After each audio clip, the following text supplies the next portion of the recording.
Time for the 49ers Rush Podcast.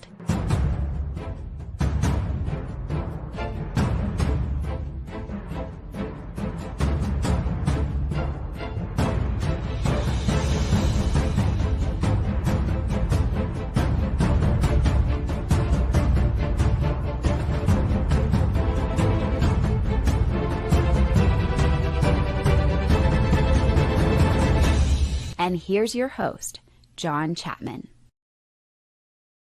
What is going on, faithful? It is the coach approach. It is Thursday, which means we're going to be diving into scheme, player evaluations. You know we're talking some O-line. Excited today because I got my man with me, Ant from 49ers Cutback. How we doing, Ant? Doing great. You know, it's so much easier. I said this yesterday, but it's so much easier to talk about 49ers football when they win. It always makes things easier. Even when you see things that aren't great on film, you're still like, you know what? But they won. They found a way to win. I love this part of it. There's going to be the dips too. We're going to lose. 49ers are going to lose some games, and it's going to be tough. But I love the fact they started, on the road and won 2 games. And yeah, I'm feeling pretty good. It's a Thursday. I'm excited about the weekend, the chances of the 49ers getting a big win. And this is exactly what football season's all about. Man, it's funny because, I talked to the show yesterday, and I was like, dude, it's so easy to coach up players after a win. Like whenever they don't have to fear for their jobs and have that idea or that anxiety, man, I cost the team, whatever else. So we're going to get to that. So we're going to talk fourth quarter strategy. We're going to talk Connor Colby. I got to hear Ant's evaluation of Connor Colby. We're going to do some Cardinals preview stuff. We're going to talk some CMC. And I want to hear some negatives that Ant saw on tape, because I don't want it just to be all positive, because it's not all positive, right? There are 100+ plays. There were some negatives. So I'm going to want to hear some negatives, but I got to start with one of the ultimate positives of all time. Check this out, and this was given to me by none other than Jack, 14-year-old, made this for me. Are you kidding me? His parents brought it out to the Rush road trip, and so I just wanted to say thank you, Jack. You are absolutely incredible. I have this hanging up next to me. So I smile all the time, and shout out to Thomas, his brother. Can't wait to see you guys soon. But Shannon, Don, Jack, Thomas, you guys are the best. Absolutely love the faithful and just the giving spirit and all those things that come across this community, my friend. I'm just so thankful to be a part of it. That's why I'm wearing this hat, man. I'm wearing this hat all the time now. My faithful hat, because I'm a fan of the fans. Like this fan base is unbelievable. So let's dive in. Brock Purdy, injured but practicing. What did you think about the video clips that were out yesterday, and where are you on to Brock or not to Brock? Do you roll with Mac Jones knowing? Do you rest? It's a divisional game, how important this week is. And walk us through kind of your thoughts just on the quarterback process. Yeah, I think it's always interesting because we did this right with Christian McCaffrey before week 1, where McCaffrey's out there for the media. He's doing his thing. He's running around. And then Kyle's like, I don't know. He's questionable. Yeah. How do you feel about it? Questionable. Kyle's kind of doing his thing with the media. But with Brock out there, I was watching him a little bit. And, he looks a little ginger. I don't think he was putting full pressure on the foot. I think he's definitely working some things out. I'm sure this is a natural part of the progression. I don't know if he's going to be ready to go. I will say this. If he is capable of playing, you roll with your guy, right? I mean, that's who you put out there. If he's healthy and capable of playing, you do that. Now, if there's a chance that he could make it worse, if this could become, a Joe Burrow situation, then 100% you wait and you go with Mac Jones. So I think you just let this thing play out. It was interesting that they were pointing out that he was getting third-team reps, and then Matt Miyoko came out and said, hey, maybe Brock Purdy's available as the second-team quarterback, and maybe that's what it is this week, right? He's the emergency quarterback in case something happens to Mac Jones, and I'd be okay with that sort of thought process as well. But if he's 100% or even not even 100%, 85%, you probably roll with Brock Purdy. If he's closer to 50%, then go with Mac Jones. He's still going to give you a really good chance to win. Yeah, if he's close, you start him. There's no quarterback controversy, and anybody who says that, sorry, that's just a goober take. It's Brock Purdy. Brock Purdy is the guy. And so I would take Brock Purdy at 75% over. I believe in division games. It's everything to me. And you're right now you're looking at, okay, this division looking pretty damn tough, Ant. You've got 3 undefeateds. No other division has more than 1 undefeated. The NFC West has 3, and the only loss of the division was by the division itself when the 49ers beat the Seahawks. Now you add on to that. Last year, the 49ers went 1. They only had 1 divisional win. 1. That was it. You went 1-5 in the division. You can already surpass last year's division wins this week. This is everything. So I'm treating this like a playoff game. It's your home opener. You're wearing the best uniforms in football. You fight with the wall on that one. And also, shout out to the 49ers finally realizing, man, use that insane heat and sun as an advantage like Tampa and Miami did to you the last couple of years. Like, come on, man. Let's get that going. But this is a playoff game. It really, these divisional games are everything. So if Brock can go, he goes. And the fact that he's out there already limited, now you have to see how the toe responds, right? Like, I won't be shocked if Brock is do not practice today, or if he's limited and literally does nothing. It goes out there for warmups, because this is what Kyle wants. Like, Kyle will lie through his teeth whenever it comes to injuries and whatever else, but the video clips are out there, the warm-up. Looks ginger, not redhead, but looks like, can he push off? Can he drive? Can he escape pressure?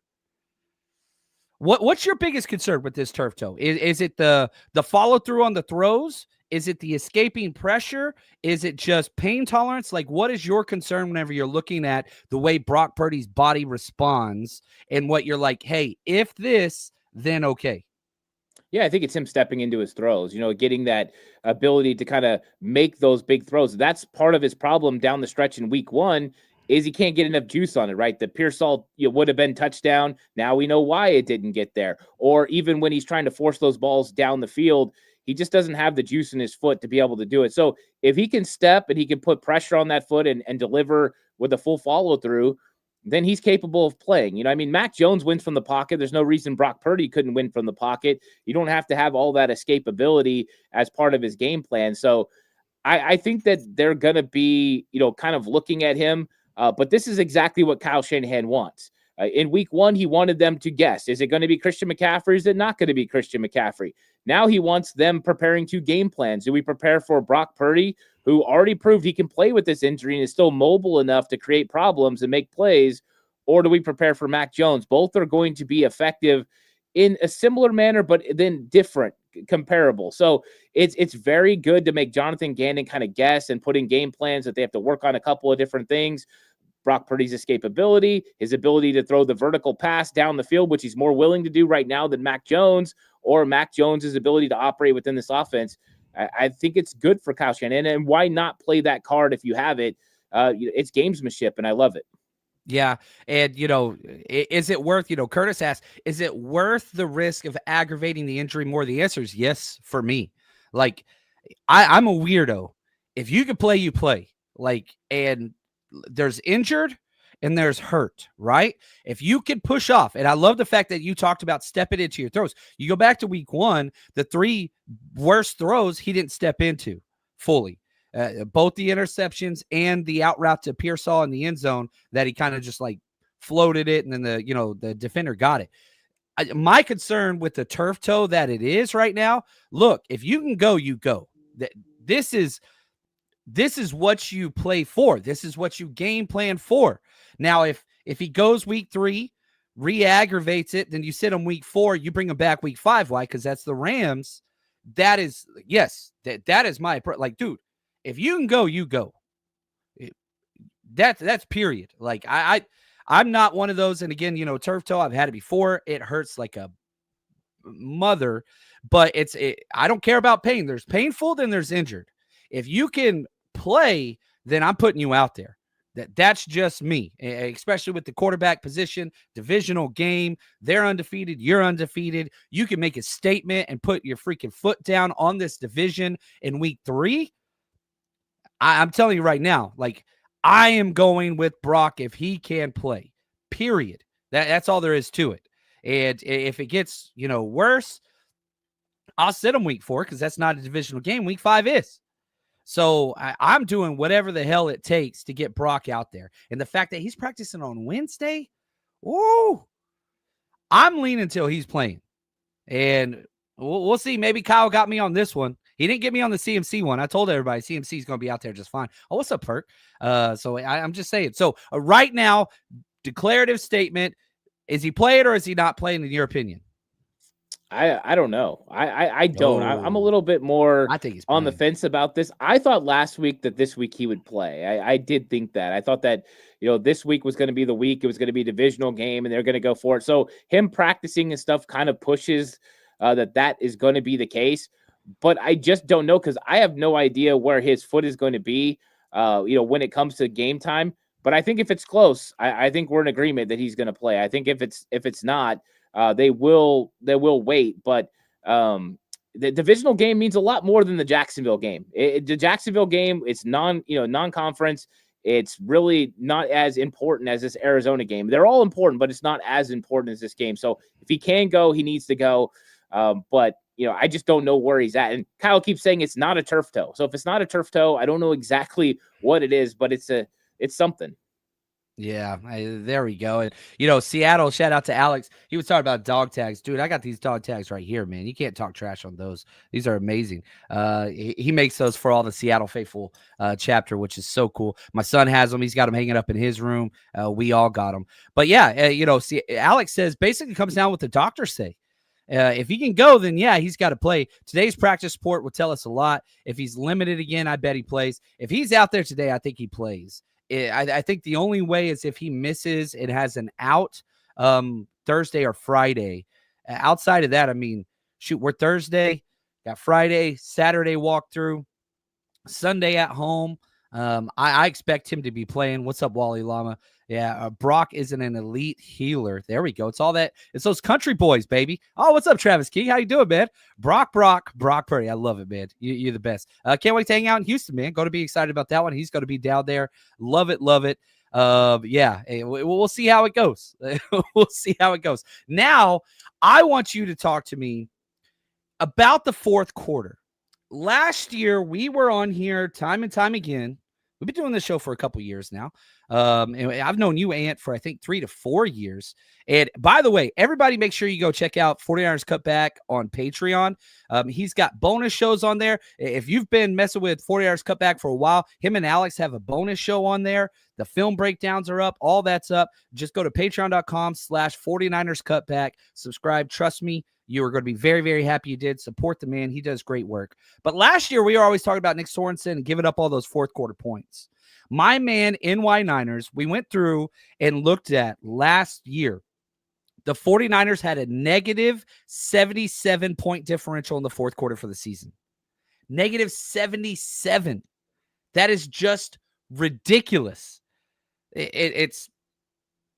That's why we lost so many games last year. So week 1, the 49ers outscored 10-3.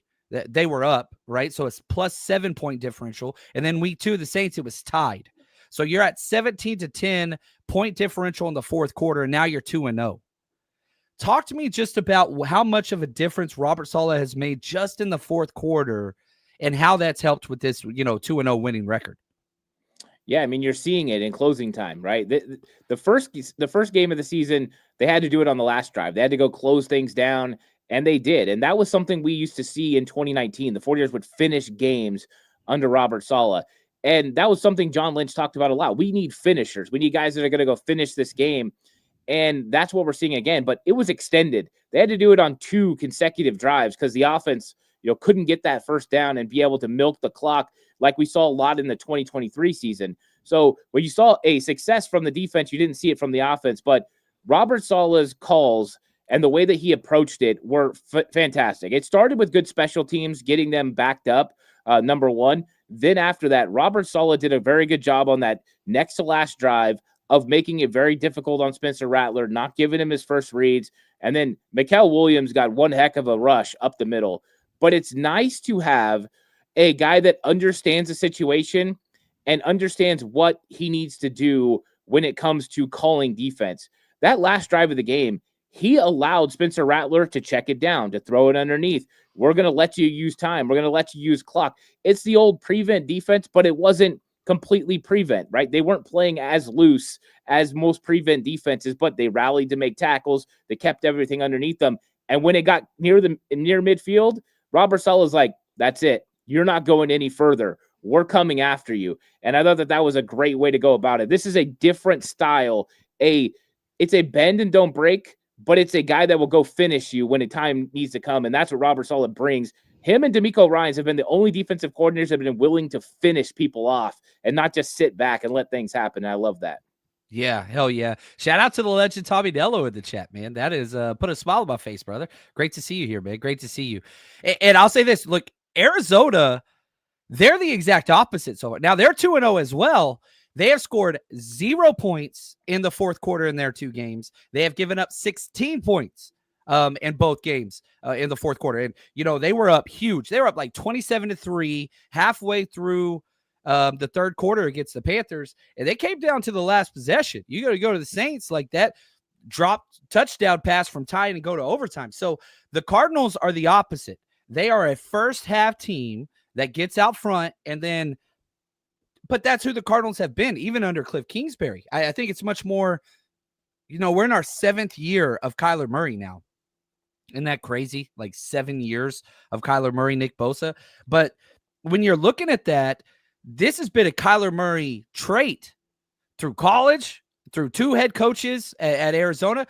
Man, they get out early in the season. They always have a great record early, then they fall off late. They get out early in games and they fall off late. So the fact that you're already establishing this trend and the team is believing, look, when the defense needs a stop in the fourth quarter, we're not only going to do it once, we'll do it twice, like you did against the Saints. Like, that is setting a tone and a culture and an expectation. We don't bend in the fourth quarter. We don't. And the fact that you're playing the Cardinals, who are the exact opposite, they're front runners. They struggle with adversity and they barely hang on for the end. Oh, yeah, Alejandro. He's like, yeah, I remember dreading the fourth quarter last year was the anomaly. Under Steve Wilkes, who everybody talks about, first in the NFL in fourth quarter points allowed. First. You went from first to dead last. Nick Sorensen, all those injuries, whatever else. But the offense was bad too. Now the offense is kind of contributing and do what they got to do thanks to Jake Tonjes, right? I freaking love me some Jake Tonjes. So anyway, the fourth quarter, that's one of the things that I wanted to talk about. And I kind of segued in there. Can you talk to me about Jake Tonjes filling in for that George Kittle role? You kept Luke Farrell as the tight end too. His role didn't change at all. Jake Tonjes and his receiving prowess, you know, he was kind of a receiving guy. But can you just talk to me just about what he brought out blocking and kind of what you thought of the offense with number 88 out there instead of George Kittle? Obviously, there's no George Kittle replacement. There's not one. But, dude, you call a screen to Tonjes on the second play of the game? It kind of turned me on a little bit. What'd you think of 88 out there, Jake Tonjes?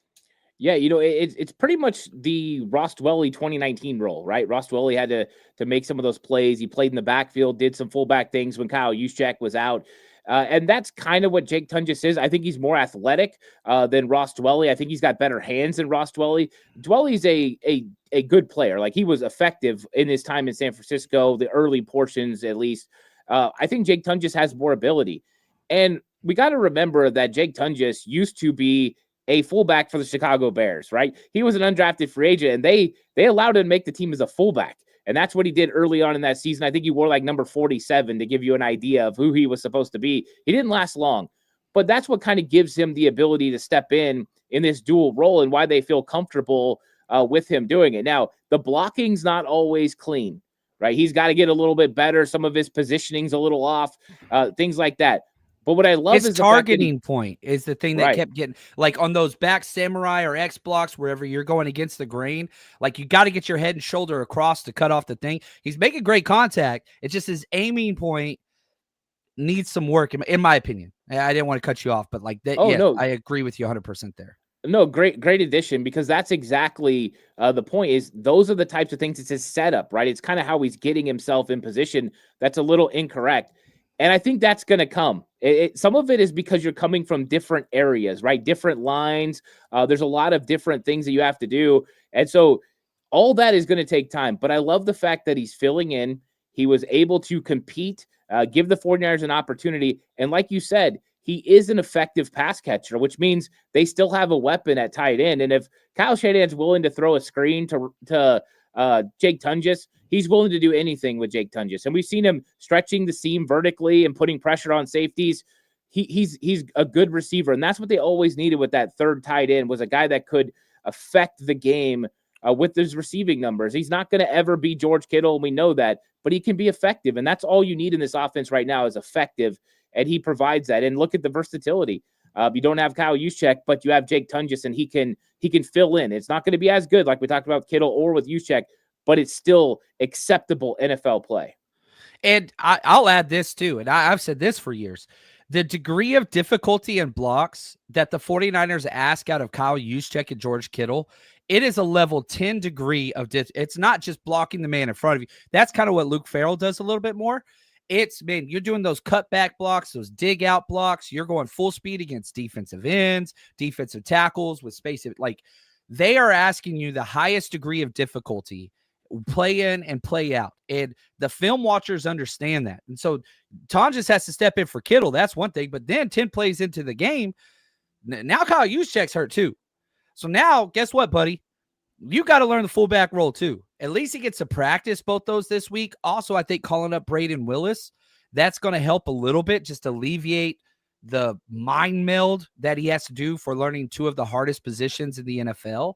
So I'm hoping things simplify for him. I know 1 week's a lot to ask, especially against a multiple defense like the Cardinals. We'll talk about that in a second, but I'm so pleased with just how he has constantly just stepped up to the challenge and gotten the job done. You know, I've always called Roz Dwelley duct tape Dwelley, because whenever somebody went down, he would step in whatever position that is. Jake Tunges is 2.0, but with more athleticism, right? Like, that's what he brings. So excited to see number 88. And I really hope that he's one of those guys that's just going to be around for a while and could just, man, lock down that number 3 tight end role. I wanted them to draft some. I was dead set on Harold Fannin, who was a home run pick for another team, but that's okay. We got other great players too. So I'm not upset. When we were live on the draft, I would have used that pick 75 on Harold Fannin or Jacob Parrish. Both those guys are crushing it, by the way. Nick Martin, I'm not writing him off yet just because he's been, a healthy scratch. We have one of the best linebacker rooms in the NFL. But anyway, one of my shadow Niners that I constantly go back to is like, oh, Harold Fannin. I knew he was going to be great. Now, I want to talk Connor Colby and some of the mistakes that Ant has seen on tape right after this. 49ers Rush Road Trip is going into its 6th year with over 40 events at road games. If you are traveling to see the 49ers play this year, you got to come party with us. And on top of that, we give games, trivia, giveaways. We've partnered with TickPick this year. All you have to do is search 49ers Rush on any of the TickPick sites, apps, you name it. And on top of all of that, best dressed, giveaways, autographed jerseys, kids are always included, and get in for free with a ticketed adult. And a lot of times for select cities, we will have 49ers legends come out and you get to meet and greet them and get autographed. Navarro Bowman, Frank Gore, Patrick Willis, Fred Warner are all players that we have worked with in the past. And trust me, if you want to build the 49ers community, you're traveling by yourself, we got you covered. 49ersRushRoadTrip.com.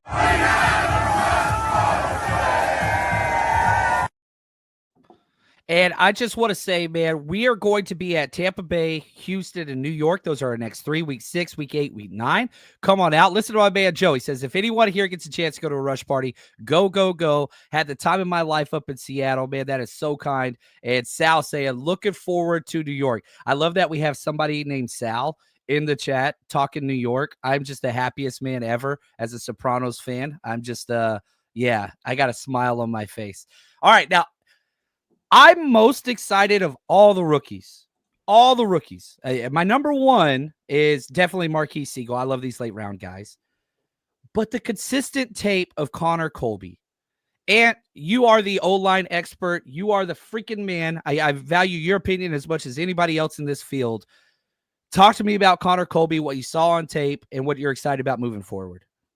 Yeah, I thought Connor Colby did a good job, and one of the things that I loved about it was he was prepared for the moment. Jalen Moore, a few years ago, he wasn't prepared when the 49ers played Denver. He didn't expect Trent Williams to go down, and he was not good. And so one of the first steps is just being prepared. And I thought Connor Colby looked prepared. He knew what he was supposed to do. And then he went out there to go get it done. Now, it's not always perfect, right? There's still mistakes that he's making, whether that's on some of his run blocking. He's still not getting quite to his landmarks, not always effective there, or even picking up some of the stunts and twists. Like he's struggling a little bit, overcommitting, not being prepared to, be able to come back. Like those things are happening, but you expect that from a young guy in his development. What I love is that the fact when I watched him at training camp and I watched him in the preseason, and then I watched him in this game, was how vastly different he was. That means he's growing, he's learning, he's getting more consistent. And with offensive line play, that's all you can ask for is consistency. Let's have 3 good plays before we have 1 negative play. And I think that's the good thing about Connor Colby. He's definitely developed a lot. I like his strength. He's got a pretty good anchor, which I love to see. He's got the athletic ability to be able to get to the second level. He packs a heavy punch. And I seen him moving guys off the line of scrimmage, which is not a norm for interior offensive linemen with 49ers. Dominic Purdy does that, and that was it. Well, guess what? Now we got another guy in Connor Colby that can do that. So you get some interior push. And I'm going to say something controversial. With how good Jay Rendell's been playing through 2 weeks, that actually makes for a very good interior offensive line right now, which I love, and I hope they can keep it up. But this is good news for the 49ers. Connor Colby is ahead of schedule, guys. The way Marquise Siegel is ahead of schedule, Connor Colby's ahead of schedule, and that's good because they need him right now in place of Ben Barch. What would it take for him? Ben Barch goes on IR. What would it take for him to keep this job? We've seen this in the past. Spencer Burford did it. Way back in the day, Dominic Purdy did it. Now it's a very similar situation. What do you think the 49ers want to see from Connor Colby to say, you know what, this is your job now? Well, I don't think it's going to be very hard. Spencer Burford, it would have been like his biggest competition. He's hurt. I don't think that's a real avenue to go with anymore. There's no real pressure behind him. Drew Moss isn't going to take his spot. I don't think they're going to go with Matt Hennessy. So I honestly think that this is his job, and as long as he plays consistent over the next 4 to 6 weeks before Ben Barch comes back, it's going to be his deal. And if he plays as good as he played against New Orleans, it gets a little bit better, a little bit more consistent, there's no reason for them to go a different direction. Now, if he starts struggling and he starts really getting picked on, I expect Arizona to target him. I do. I expect them to try to get him with some of those pressure package looks that Jonathan Gannon likes to run on third down and kind of run some guys around with twists and stunts. And I think that is where I'm a little concerned about him. If that happens, then maybe you start to have some concerns. But I think he's up for the challenge. I think this guy is learning so rapidly that I think that Chris Foerster's really got the pulse on who he is and how they can develop him. I think he's athletic. He's strong. I think he can pull it off. Here's what's crazy, right? Like, I love the test that he has the next 2 weeks. Arizona Cardinals has Calais Campbell, one of the oldest players in the NFL, still playing at a high level. He's a top 20 defensive tackle, PFF. Like, I watched the tape. Good Lord, he still jumps off the tape. Then the following week, you have the Jacksonville Jaguars, and guess what?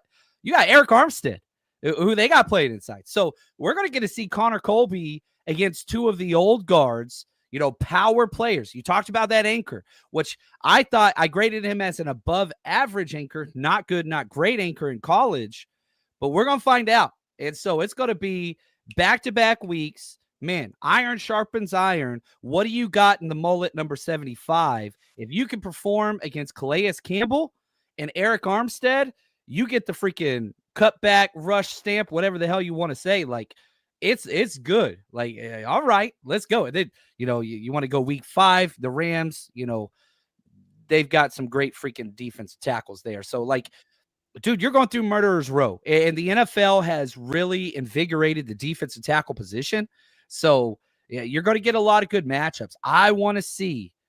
I'm so pumped about Connor Colby, man, and just hearing you say what you said, the consistency. It doesn't happen from rookies. It doesn't happen from 7th-round rookies. It doesn't happen from 7th-round rookies who didn't start week 1. It's just like, good Lord. Like is Connor Colby going to be one of the guys that's mentioned along with Brock Purdy, right? We've always had these 5th-round gems in the Shanahan and Lynch era. Can we start getting to those 7th round gems? That would be pretty awesome. We could add Connor Colby to that list. We'll see. It's been one game, but I'm excited. Now, Ant, I don't want to be overly positive all the time. I like to be positive. Give me a critical take, a negative thing that you've seen on tape that you're like, you know what? This player, this scheme, this has to get fixed or it's going to cost the Niners in the future. I think that there were a couple of things. I think defensively we saw a little bit of a flaw with Bernardo Green. One of the things with Bernardo Green is I think this matchup against Arizona actually is a way better matchup for him, where you're getting the more big, physical type wide receiver. But when he gets against those guys that are a little bit quick, really good at in and out of their breaks, that's where he has that's where he has a little bit of the problem. Chris Olave turned him inside out a couple of times and really got him to kind of flip his hips and then absolutely broke on him. I think those are the matchups I'm worried about the most for Bernardo. I want to see how he handles that. And I think he's going to get tested, right? It was Upton Stout in week 1. Upton Stout met the challenge in week 2. Week 2, though, it was Bernardo Green that was kind of getting tested a little bit. And I want to see him rise to the occasion and see what he could do. I'm not writing him off, but I think that right now that's a concern because Demo's playing really well on the other side. So teams are going to look that way in that direction. I think that's one thing. I think the other thing I want to stay on defensive side of the ball is Robert Saleh and this defense in the red zone. I thought that they got exposed a little bit in the red zone this week. Some of it was matchups. Some of it was good Kellen Moore offense, right? Calling a rub play, getting Demo picked. But that Jason Pinnock one-on-one, I know we like Pinnock. I know that Robert Saleh loves him. He drafted him as a nickel corner. But Pinnock is not a corner anymore. And I think that they got to treat him more like a safety. And getting those one-on-one matchups with wide receivers is probably not the best matchup. He had good coverage on the second one. I'm going to give him credit, but I think that's just something to watch and kind of figure out, because red zone, you can't allow a team to go 3 for 3 in the red zone and be a successful defense for the long term. So that's something they got to figure out. Yeah. And the one thing I want to say is you talked about how this is a better matchup for Bernardo Green. You got Marvin Harrison Jr., big physical wide receiver. You got Zay Jones, big physical wide receiver. I remember watching him at ECU. I really liked his tape. And then you got the Stanford kid. Oh my goodness, his name's Wilson. Yeah, Michael Wilson. There we go. I was going to say Mac Wilson, but that ain't right. Like the Mac Wilson plays on their defense. Actually, they've got their 3 wide receivers are big X-bodied type wide receivers. That's what Bernardo Green had most of his success at college at Florida State, and last year at like DK Metcalf. That was like his best matchup. And so those little finesse kind of Jackson Smith and Jigba, Chris Olave, these smooth kind of, Silver Surfer float on air type guys, they give them a problem. The bigger physical bullet, which is hilarious because Bernardo Green's tiny. I think the 49ers have the 3 smallest corners in the NFL, and Upton Stout, Diamador Lenore, and Bernardo Green. Like, they're tiny, but they play well with their physical attitude and mentality against these bigger wide receivers. They're pesky. It's really weird, the prototype that the Niners like at the corner position. I'm with you there. And I think that's, definitely something that we want to watch and kind of pay attention to. What's up, my man, JP? All right, let's talk about Christian McCaffrey. We started talking about injuries, and you and I didn't take the CMC bait before week 1. We were like, look, calm down. Look at the tape. You're going to be all right. You see him working out. He's going to be all right. Where would you, if you had to put Christian McCaffrey on a scale of 1 being not playing last year and 10 being 2023 Break the Records Offensive Player of the Year, where do you put Christian McCaffrey of 2025, what you've seen so far, right? 1 to 10, give us a number. Is he fully back? Where do you see him at? I see him at like an 8. I think he's trying to get his legs underneath him still. He didn't have any of the training camp, all the hard work he normally puts in. So he's getting that in right now, right? He's starting to get there. But I see a couple vision things here and there that normally he would have worked out, where he should have pressed it a little bit further outside, but he cuts up early. Maybe he doesn't jump cut quite as fast as he used to because he's kind of trying to figure things out. I think it's all going to figure itself out by week 5 or 6, which is great because that's the Rams. I think that McCaffrey's going to be right back to where he used to be. But you see all the special moments with him in the passing game, right? He's making all those plays. He was running really well in this game against New Orleans. He had some really good carries. So I am very high on Christian McCaffrey. I just think, just like Trent Williams, they're working into shape right now. They're going through their preseason, portion of the season. And I think at some point they're going to really take off. And I think that's McCaffrey's game. And this run game's, it got better against New Orleans. I know they didn't run for as many yards, but I'm telling you, the blocking was better. McCaffrey was better, and it's going to take off. It could be this week against Arizona. I know they're a good run defense, but there are avenues to run the ball against that defense, and that defense didn't have as many carries against them because they were up big on New Orleans and they were up big on Carolina. See what happens when they're in a close game and they got to stop the run consistently. Yeah, Rob Johnson says 8. I put in my notes, I would say an 8. I was going to say like 8.3, but that's just me being a douche or whatever. But like that, and I agree. Like, and I try to tell people this, like Christian McCaffrey, what has made him special has never been speed. He's never been slow, but he's never been the fastest guy in his own running back room. Like Elijah Mitchell's faster than him. Isaac Guerendo's faster than him. You go back to Stanford, like, yeah, he was fast. He ran a 4.4, but that's not how he won. He won with vision. He won with cutback, feet, all those things. And I remember writing in my draft profile of Christian McCaffrey. That's how long I've been doing this stupid thing. It's not stupid. I love it. I was like, if he was just a slot wide receiver, he would be drafted in the second round. Like if he was just the receiver. And I love that they asked Kyle Shanahan, like, oh, where do you put Christian McCaffrey, running routes and receiving out of the backfield? He's like, oh, he's the best I've ever been around. He's been around some pretty damn good running backs in his tenure, especially with his dad and all those things. So I do think that Christian McCaffrey is quote unquote back, but what's happening is, and Shanahan talked about this too. I talked about this show on Tuesday. You're seeing a lot of shell too high safeties. They're trying to force, look, we're not going to give you the pre-snap read, but we're buzzing our safeties late at the end. So we're giving you, look, check to the run play. Then we're going to scream down to the edges as an extra force edge player to stop those outside zone tosses or stretch plays or whatever you want to call them. That's where it is. But they're coming.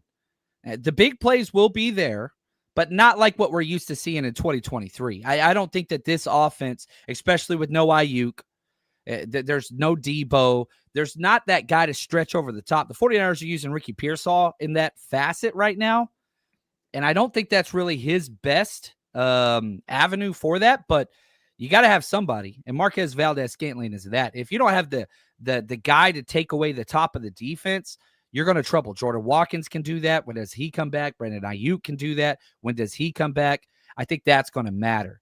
Shout out to Notorious GAV, one of the best in here. Even at 80%, CMC is still better than 99% of the running backs in this league. I agree. Monkey says, when CMC gets back into step, hoping Robinson gets used to the system. The vision's a problem. He's looked a little too much like Isaac Guerendo, running into his own blockers, running into defenders, stopping his speed. He'll get there. Rob, CMC looks close to breaking one of those big ones. It's only a matter of time. I love it when Christian McCaffrey gets an 11-yard run and is pissed off. He's mad that he only got 11 yards. Like, the fact that we're starting to see that, I think that kind of matters. I really, really do. Now, speaking of getting guys back, this is the last week without Demarcus Robinson. He's suspended through 3 weeks. You get him back week 4 against the Jacksonville Jaguars. When do you think, and what does the wide receiver room look like, jumping a week ahead here, with Demarcus Robinson when he gets back? Yeah, I think it's going to be Juwan Jennings, Ricky Pearsall, Demarcus Robinson, and then Kendrick Bourne after that. Demarcus Robinson is really good, and he was very good in training camp. He was very good in the preseason. He is, you know what I love about those 4 guys? They're all professional wide receivers. They know how to run clean routes. They know how to create separation on their own. They all use different ways to do it, but all of them can do that. They all can block, which Kyle Shanahan loves. I mean, I love watching Kendrick Bourne come running in, make a block, and then go just so excited about the block. Not a catch that he made, a block. That's the kind of energy. His little Puff Daddy shimmy that he does. He just, oh yeah, he's just getting into it, and I love that. So I think that Demarcus Robinson is going to be a big addition for this 49ers offense. He's going to add right away. And think about the question marks and concerns 2 weeks ago about this wide receiver room. Well, now it's looking pretty darn good. And it's only going to get better once Brandon Ayuk comes back into the fold. But you're talking about, Sky Moore. He's not really an offensive guy right now. They're not doing any gadget things with him. But you don't need him when you got all those other guys that can make plays for you. So KB and Demarcus Robinson will be, going in and out depending on looks and formations. They can give Jawan Jennings a little bit of a break here and there. I love it. I think the 49ers are going to have a really good wide receiver room starting next week. There we go. And, right here, Jordan, has Robinson been allowed to practice while injured? No, you can't practice with the team, but you can be with the team. That's something they changed after the Ezekiel Elliott, one of his suspensions. They want him to be around the facility and stuff, but you can't dress. So he's out there with Brandon Ayuk and all that kind of stuff, like in street clothes, like you don't get to practice. But you can be with the team, you can be in meetings, you get to do all that stuff. You just can't practice. So that's a big reason why Demarcus Robinson got all those reps in the preseason and training camp. He was out there with the threes so that you could have that. So he's had 3 weeks off. For now, he still gets to work out. He still gets to do all those things, just not padded practices. So yeah, that is part of it. So he'll be in football shape, but yeah, he's going to have to go through the practices and all that kind of stuff. And I'll remind everybody, outside of George Kittle, every quarterback's best friend this entire training camp was Demarcus Robinson. Whether it was Mac Jones, Carter Bradley, Tanner Mordecai, Brock Purdy, didn't matter. Number 5, wherever he was the guy. Remember, Jawan Jennings didn't practice. And so you had him out there all the time.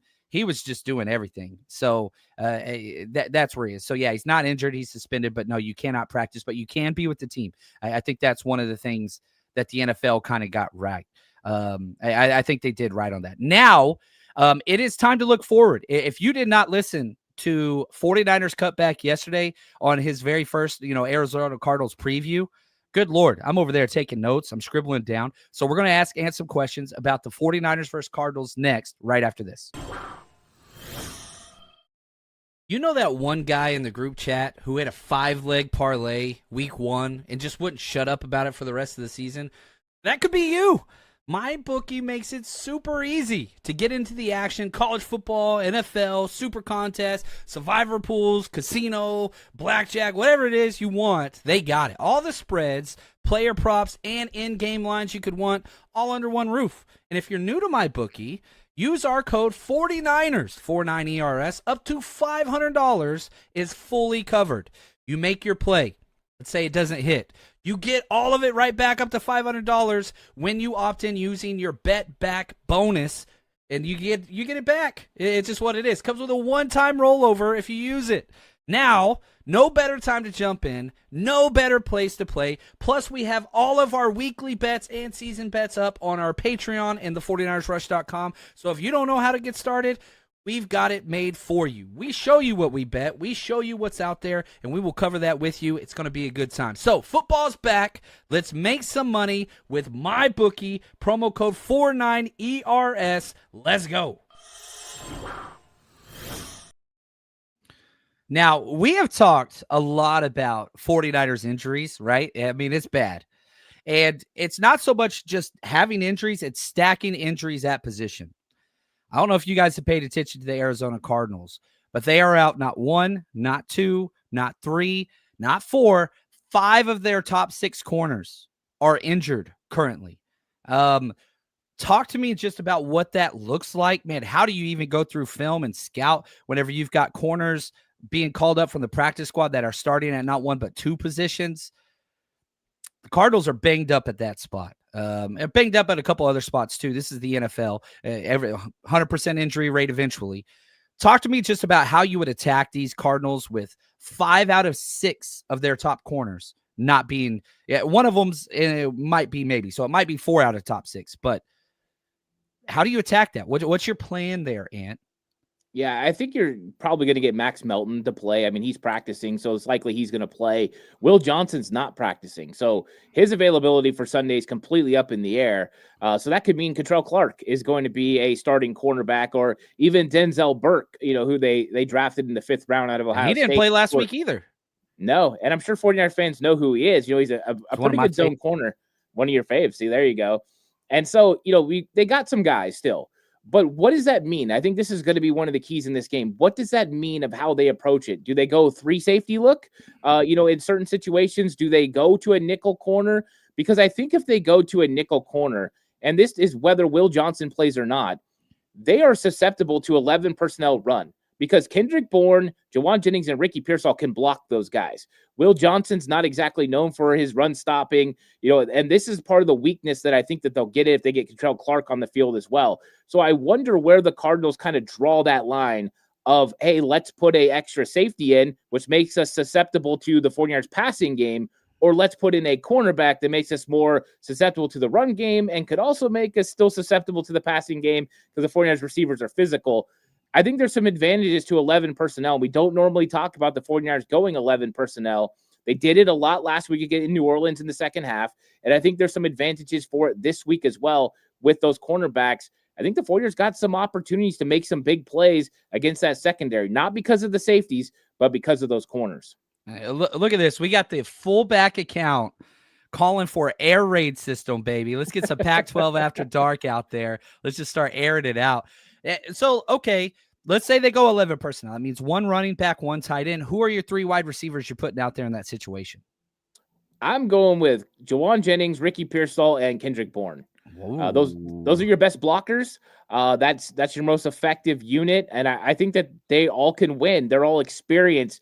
They're all going to be tough. Jawan Jennings can bully Will Johnson if that's the cornerback that they line up on him. At certain times, he's more physical. He can bully him. And Will Johnson does not like contact. He doesn't, and that's an advantage for the 49ers. And I see that with other guys. The other guys are Max Melton's a tough guy, right? He's going to play physical, but he doesn't have the strength to hold up. Same with Contrell Clark. Those guys are feisty. I don't want to say anything negative about them, but they are a little bit smaller and not quite as good in coverage. So I think the 49ers have an advantage there. And I think those 3 guys make the most sense. I still think you're going to see MVS. He's going to press the sidelines. I think Mac Jones missed a couple opportunities to rip balls down the field to Kendrick Bourne and MVS. There was a couple times that he missed it. The strip sack could have easily been a touchdown throw. He just didn't pull the trigger. Yeah. Okay. Now let's flip it to the other side. The kind of issue early on in Robert Saleh's career was stopping the mobile quarterback. That was a major issue. And, Bobo, he brings that up. We also got Notorious asking, will Saleh be able to stop the mobile quarterback? Kyler Murray hasn't really been great. He's been Kyler Murray, which he's going to run around. He's going to keep the ball in his hand, running around like this the whole time and whatever else. But, I don't know. The Cardinals want to run the football. That is Drew Petzing, their offensive coordinator's entire philosophy. They want to run with James Conner, Trey Benson. They want to run with the quarterback. What are your thoughts on the matchup of Robert Saleh and this defense? Has answered every damn call so far, but you haven't seen really the mobile quarterback. Sam Darnold's, he's athletic, but he's no Kyler Murray. What are your thoughts here? Yeah, I think it's going to be kind of a contrast in styles, right? The 49ers have been just aggressively going after the first 2 quarterbacks, right? They get their NASCAR unit out there and, hey, let's go for broke. A couple times Spencer Rattler was able to take advantage of that. When you go against these mobile quarterbacks, you have to be willing to have rush lane integrity. What I think Robert Saleh is going to do for the most part is bring a 5th defender. That's one way to slow it up. It kind of clogs lanes a little bit. But you have to earn the right to do that, and that you have to get to 3rd down and long. And if you look at Kyler Murray, he struggled so much this year with pressure. He's been sacked 3 times under pressure. He's got a really bad completion percentage. It's when he doesn't get pressure on him that he's effective. So you've got big, tall guys who rush the passer who can all get their hands up, and I think they're going to bring an extra guy, whether that's D. Winters or Fred Warner or Upton Stout or Jason Pennick, all guys who are good blitzers. I think that's how they'll kind of try to keep him in the pocket, but the same methodology rings true. We've got to earn the right to rush the passer on 3rd down, which means 1st and 2nd down stops, and I think that's how they'll keep Kyler Murray within the pocket. And when he gets sacked, he loses more yards than any other quarterback in the NFL. It is the worst. And because of that, you get 1 sack and the drive might be over. And that's kind of the Robert Saleh philosophy. Can you execute 10 times a 10-play drive all the way down without having a negative play? Because if we get you a 3rd and long, we're going to get you. You know what I mean? We're going to force the check down. We're going to rally and tackle. We're going to do those things. That's kind of what it is. I like Big Papa's question here. Will Huff be able to chase down Kyler? I like Bryce Huff, and he is quick. He's not one of those all-out effort guys, I will say, after watching tape 2 weeks in a row. But Sam O, I think Alfred Collins, those Mikael Williams, those young pups, that their effort has been glaring in a positive way. Like, you want to talk about guys that are going to chase it down. I want to see Alfred Collins chase a dude down outside the numbers again. I know he's not that fast, but man, he goes all out all the time. He overran a couple plays. I'm a big fan there. This is a concern for me, though. Mikael Williams setting the edge in the run game, not concerned. Mikael Williams not losing that outside edge in a pass rush on a second down whenever he's not being kicked inside for NASCAR, like a 2nd and 6 or whatever. That is a concern for me. I saw some bad angles, in his pursuit drill a couple times now in 2 weeks in a row. So that is a little bit of a concern for me. I want Kyler Murray to beat us from the pocket. Like, I don't care. I want sacks, but if you could force Kyler Murray to throw the ball 40 times, I'd be so excited. Like the middle of the field is still just oblivious to him. He has the fewest passes attempt between the numbers from 10 to 20 yards in the NFL. He just can't throw it. He can't see it. Can't see it. You got to somebody give him a booster seat so he can see over people in the middle of the field. Like, that just creates, you don't have to guard all that field. You widen your splits whenever your linebackers are dropping. I don't know, man. So do you have a concern? Give me a concern real quick just about kind of the 49ers and what you are concerned about against this Cardinals team. Offensively or defensively? Does it matter? It don't matter, man. I just want Ant's wisdom rain down upon us. I think the first thing would be Trey McBride. I think that Trey McBride is a tough matchup. We saw last week, Juwan Johnson was pretty good. And if he wouldn't have had a couple of drops, he would have been even better.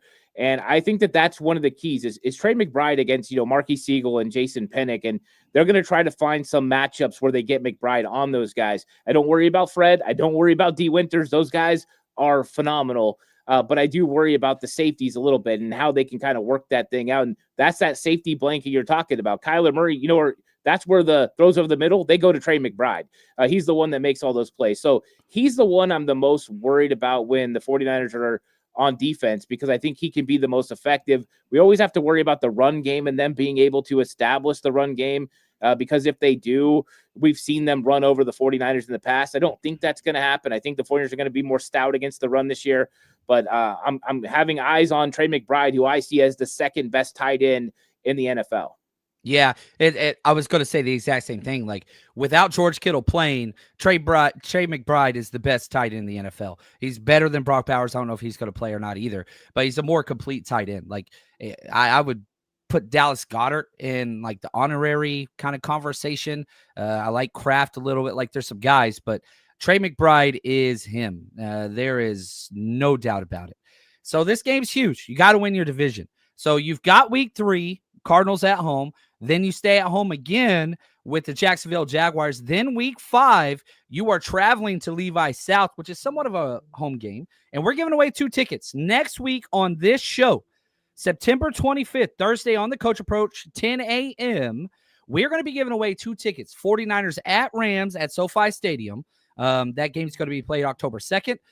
2 tickets in the 200 section with a pink park tailgate pass. The only place you can tailgate at Levi's. These are going for over $1,500 right now on TickPick. You get 1 chance. You can enter for $20. You get 3 chances for $50. You want to buy multiple? That's there. Go to the 49ersrush.com/Rams or go into the description of this video. You'll see the link there. Make it super, super easy.